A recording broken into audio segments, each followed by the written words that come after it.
Oh. I wasn't surprised, not because I didn't think the vice president was the most qualified person to be president. She is. She's qualified to be president of the United States of America. Right.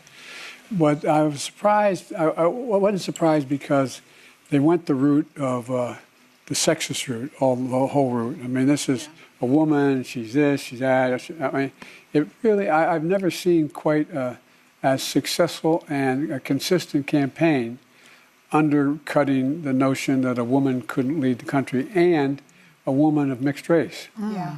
And they played that to a fairly well. In addition to that, one of the things happened, if you notice, and I'm going to be shorter, okay, I promise. Okay. She said, "Don't be Joe Biden, be short." I said that to him. Anyway, make a long story short, all kidding aside, think about it. Liberal democracies all across America, all across the world lost that time. Yeah. All across America.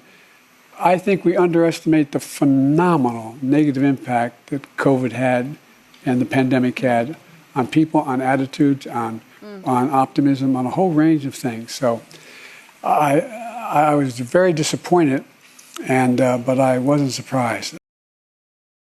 And the truth is, the only person that had worse polling numbers than Joe Biden was Kamala Harris. So they picked a bad candidate. And so what did they think was going to happen? A failure was going to take place. And they want to blame the fact that they don't believe in actually true and fair elections in the Democrat Party anymore. They want to king and crown their next president or the next person to lead their party. Of course they're going to fail. What they couldn't understand is that President Trump was able to resonate with the American people. He was able to speak directly to them. And after having 4 years of Biden in the office, they wanted someone with actually high energy, which we know, Sean, we know President Trump. No one has higher energy than President Trump. You know, Kamala was part of the cover-up of Joe's cognitive decline. She was part of the big lie that the border's secure and the border's closed. Part of the big lie and the disaster on the economy. She was the one that wanted taxpayer-funded sex change operations. Her running mate wanted taxpayer-funded college education for illegals. She was the one that was so out of touch and couldn't even do an interview or put a sentence together herself.